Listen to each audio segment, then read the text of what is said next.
Oh my gosh, Rebel Moon Part 1. Before we get into it, just a reminder, if you're into crazy, imaginative, genre-bending storytelling, the legacy editions of Spirit Blade and Spirit Blade Dark Ritual, the audio dramas I produced a number of years back, those are free over at spiritblade.com. But let's get into this. I'm Peter Franson from christiangeekcentral.com and Spirit Blade Productions. This is my uncut review of Rebel Moon Part 1, A Child of Fire. The synopsis on IMDb reads, when a peaceful settlement on the edge of a distant moon finds itself threatened by the armies of a tyrannical ruling force, Cora, a mysterious stranger living among villagers, becomes their best hope for survival, tasked with finding trained fighters who will unite with her in making an impossible stand against the Mother World. Cora assembles a small band of warriors, outsiders, insurgents, peasants, and orphans of war from different worlds who share a common need for redemption and revenge. As the shadow of an entire realm bears down on the unlikeliest of moons, a battle over the fate of a galaxy is waged, and in the process, a new army of heroes is formed. Can you tell I'm a bit energized by this one? I am a big fan of Zack Snyder movies, at least like his main signature style with the artful slow motion and kind of like really artful cinematography, stuff like that. Not so much the zombie stuff that he's done, but the stuff he's more well known for these days. So I definitely have been waiting in anticipation of this movie. Also, as a big fan of wild, creative fiction. I mean, Farscape, my favorite TV show of all time. So much about this just had me written all over it. And so I was waiting. How was this going to play out? So let me tell you my thoughts. Now, as far as just the story, the script, the pacing, the tone, I'll probably leak some thoughts about other things along the way talking about this, but let's just talk about what the basic animal is. I knew in advance this story was split into two. At some point, I believe it was one movie and then eventually got split into two movies. Part 2 is coming in April, and I knew that sitting down for this experience. And that made a big difference. For example, I didn't know that sitting down, if I remember correctly, to watch the Dune movie from a couple years ago, and it felt like the movie just ended halfway through the story, because I think they didn't, until maybe the last second, if that, they didn't market it as a part 1. And so this one, knowing that this was a part 1, and it was an original story that at one point was divided in half, that helped to adjust my expectations, and I think in a way that favored my enjoyment of the experience. Because ultimately, this doesn't quite feel complete on its own or feel paced like a complete story. It sets up the premise of this village on a planet that's being threatened by this overpowering evil empire, and then it kind of moves to recruiting key team members to save the villagers, to fight the evil empire, and the recruiting phase really is what most of the rest of the movie is about. And this is where I think that the sense of build kind of plateaus for a while. It ends with a satisfying, I'll just speak in the most vague terms, but like evil is kind of like defeated. There's a big conflict at the end, and evil, good wins out, at least to a significant degree, but it's far from a complete, victory. And there's a stinger ending that teases that evil is still a huge threat, So the overarching skeleton of the story doesn't feel complete and dramatically as satisfying as I think the whole thing would if it was all a single sit-down experience. Now, having said that, even as I think it kind of plateaus for a while, within that plateau, it contains these miniature ups and down arcs in the pacing, in the intensity. There are action sequences that are very artful and cool to look at and also have some weight and drama to them. There's Zack Snyderian visual spectacle in those moments, and also in some quiet dramatic beats. If you've seen the movie, if you've seen his Watchmen, you know what I'm talking about. Where even just the funeral scene in that movie for the comedian was done with very artful slow motion that was drawing your attention to certain things. That kind of camera work is still very much in play, here. And so listen, if you don't like Man of Steel, Batman vs. Superman, Zack Snyder's version of Justice League, Watchmen, Sucker Punch, if you don't like those movies, then please please don't complain about disliking this movie, because you have foolishly brought your own pain upon yourself if you dislike all those movies and for some reason choose to sit down and watch this one hoping for something different. That's on you, you know. I'm not going to have much patience for your whining if that's your scenario.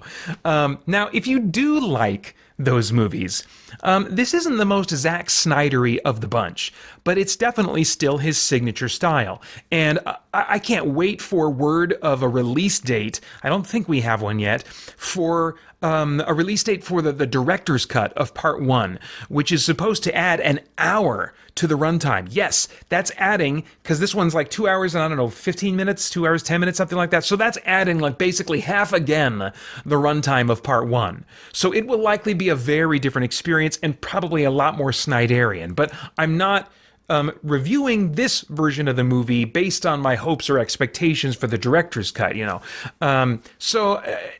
Comparisons to Star Wars. Let's kind of follow that track for a little bit. I think those comparisons are inevitable, so I'll chime in, I guess, a little bit, but I'm also going to mention Farscape. I have to.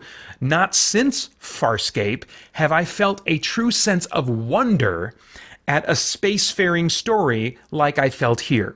Star Wars has so much known and written about its worlds and its races, even before like the late 90s, early 2000s, like prequel movies. There were all these, there was RPGs, there was just a big gap there where a bunch of books were being written and stuff, and so all the lore was getting kind of like established, locked down into source books, Star Wars encyclopedias, tabletop role-playing games, board game, all that kind of stuff. Basically, they extracted everything they could out of that, and there wasn't a boatload of new stuff being created. And then as that world was returned to in the prequels, and then in the sequel movies, and in all the stuff that Disney's been churning out since then, by and large, it's just bringing back concepts from before, you know. It's just been giving us more of the same, maybe fleshed out with a few details here and there, but it's been a lot of more of the same for so long. Rebel Moon is unshackled, and it offers this overwhelming array of weird creatures and concepts that each feel like just the tip of a massive iceberg. Now, compare that to, say, Guardians of the Galaxy, where I watch that, I watch those movies, and yes, they have lots of weird creatures and lots of space stuff, so what's the difference? Well, Rebel Moon feels like a universe that is insanely and deeply thought out in extravagant, overly generous detail. Just the way these things are treated, the way they're used in scenes, just suggests to me in ways that I didn't experience, I didn't feel in Guardians of the Galaxy, suggests to me that these ideas, these alien races, these alien cultures have just books and books of lore, like the quote-unquote Bible for the production of this whole franchise or intellectual property or whatever. I just have to imagine is like massive, you know. And I just felt that in the way that things were being shown to me and revealed and stuff. I mean, oh my gosh, just crazy stuff going on. That again, yes, it seems it's like just begging to be fleshed out in, you know, source books, tabletop RPGs, video games, everything else, all the stuff that happened to Star Wars after those first 3 movies were released. You know, now I'm not assuming that Rebel Moon is going to catch fire and there will actually be consumer demand for those kinds of things. But what I would say is that I feel like if there were demand for those things, the lore seems to be there. That's just, I know only in a subjective way can I kind of sense that. I couldn't tell you exactly why it is I feel that way here, and I don't feel that way watching Guardians of the Galaxy. Anyway, I care about characters far more than concepts. Character arcs and like what characters are feeling, actor performances, these things are so much more important to me than concepts in the stories that I take in. But that's partly because there are so rarely concepts that genuinely feel new and otherworldly. I did want more focus on characters in Rebel Moon Part 1, even though we got a good starting point and a good starting sample for each in the ensemble cast. But in the meantime, while I wait for hopefully more fleshing out of each individual character and what makes them tick in Part 2, in the meantime, I was kept almost constantly riveted scene after scene because they were always showing me something new. Not to mention the plot itself having an unexpected twist or two. For a movie that felt like really half of a story and a lot of setup going on, it also, I thought, provided unreasonably generous amounts of wild creativity and action spectacle.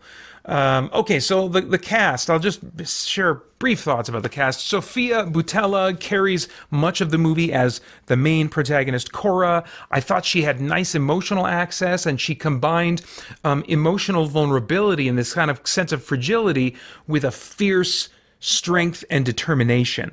And to see those two things working together was something that I really appreciate. It's so easy, I think, for performances and characters to go one extreme or the other, and they're just kind of one note. They're just really fragile, or they're just like all butch and strong or whatever. And she really is emotionally fragile. The types of scenes where, like, there's she's got tears welling up in her eyes, and you can tell that she's afraid, but at the exact same time, she is doing fierce action type stuff. So I mean, it's that kind of like dual emotional layers in performances and in characters that I really, really appreciate. And to see some of that going on with Cora was really nice. In fact, nearly all actors in the ensemble cast had moments of emotional fragility that I think helped sell the dire threat and the pure evil of the Empire. Their performances, the protagonists, did just as much to sell the threat of the villains as the actors that were actually playing the villains. Ed Skrein, I'm not sure how to pronounce his name. Anyway, he plays the villain Atticus Noble, and he, I thought, created great tension in his scenes. It reminded me a little bit of one of the opening scenes in Inglourious Bastards, where just tension was created as people were, I think, hiding under floorboards, and like the Nazi military guys were just kind of nonchalantly talking and pacing the room and stuff, and you were just waiting for something horrible to happen, There's some moments like that, especially early on in this movie, that I thought this actor playing Atticus Noble was a really great fit for. Of course, those moments were also aided in their tension by a great score by Tom Holkenborg. I don't normally talk about score, I wasn't going to, but he did the score for Zack Snyder's Justice League and for Batman vs. Superman, and I think maybe helped with the Man of Steel score, I can't remember. Anyway, but also the editing and the direction really helped create tension in those scenes, but still the performance was really strong there, I thought, in his scenes of nonchalant butchery, or the anticipation of. Let's see, stunts and visuals. I've already feel like I've talked about that some, but a few of the backgrounds, I'll say, green screen backgrounds or whatever they were using, left me uncertain. A number of years ago, when 300 first came on the scene, around the same time, I feel like we had a Sky Captain and the World of Tomorrow, and we had this influx of movies that were really going heavy on green screen and using almost no sets. And some ways of doing that felt cool and stylistic, and some of it just felt like cheap. And Snyder, in every use of his green screens in the past, has always felt stylistic to me. But there were a couple of scenes here where I was like, does this feel stylistic or does this feel cheap? And I was uncertain how I felt about them. And early on, that made me a little bit nervous. It's like, oh no, is this like a bad sign of what I'm going to feel about the rest of this movie? But it really was these isolated scenes, quiet scenes, taking place, just dialogue on a alien planet type setting, So, and all the other backgrounds I thought were great, were stylistic, or, I had no problems with them. It was just these couple quiet scenes that the backgrounds, I was like, I'm not sure how I feel about this. The aliens that are all over the movie employed a blend of CG and practical effects, or maybe just really good CG. I honestly am not sure in some cases. So that was really great to see the quality of CG creatures. Fight scenes felt either under-choreographed or abbreviated. I'll be really interested to see which is the case. I think that'll be revealed when we see the director's cut. But for now, I would say that the fight scenes felt solid, but not Snyder's best. But his signature slow motion, variable speed, other visual elements like limited focus in the lens to kind of draw your eye to certain elements, all those usual elements combine once again for this unique flavor that is still a standout in the industry in a way that I am always hungry for. Also, Snyder's signature high contrast visuals help for me to ground this wild spectacle into something that I can take seriously. There's something about the way Snyder handles visually presenting wild, colorful, imaginative ideas that still keeps them grounded. I think part of it has to do with his influx of drama and weight. That's more of a story thing, but also, like a pacing and editing thing. But, there's for many years, we've seen, I think, a trend where the more wild and crazy and imaginative a world is, the more light and trivial the story and the stakes feel. And then the more grounded and muted and quote-unquote realistic something goes for, like in Christopher Nolan's Dark Knight trilogy or in the Dune movie that came out a few years ago. The more kind of grounded it goes in its drama, then the more grounded the visuals and stuff. It's just not as spectacular. And one thing I love about Zack Snyder is that he can create these wild visual spectacles but still be presenting a story and characters that feel rooted in emotional reality to some degree, and that I can really emotionally invest in regarding, in terms of the stakes. So I just appreciate just his approach to coloring and lighting and all that kind of stuff. So yeah, as far as the visuals and stunts, definitely not mind-blowing. Oh, let's see. And hang on, I skipped ahead a little bit too much. I think, let's see, I was going to pick on Disney and Marvel and Star Wars. I don't need to do that. Just because they're really well lit, instead of being that high contrast type thing. And it just kind of ends up looking just like a big CGI cartoon to me, is all I was going to say. But yeah, the CG and practical production quality going on in Rebel Moon here, I think, is at the highest standard for streaming content and better than most theatrical releases that lean on CG spectacle this much. So very pleased there. It's not mind-blowing, but I ultimately have no complaints. Okay, so is there anything of moral, philosophical, or spiritual significance going on in the story and the themes that might trigger some worthwhile thought or conversation? It's hard to identify themes with only half of a story right now. As a side note, I did find it interesting that sexual excesses or deviation are associated with evil or with criminal societal elements rather than being celebrated norms among heroes, as is say the Disney way, for example. But that's a very subtle element. I just thought that's very interesting that they would have these kinds of things going on in what is supposed to be this kind of criminal, seedy environment, and not among heroes. A more significant parallel to life came to mind as I saw characters really having to overcome tribalism and then unite for the sake of fending off a larger threat.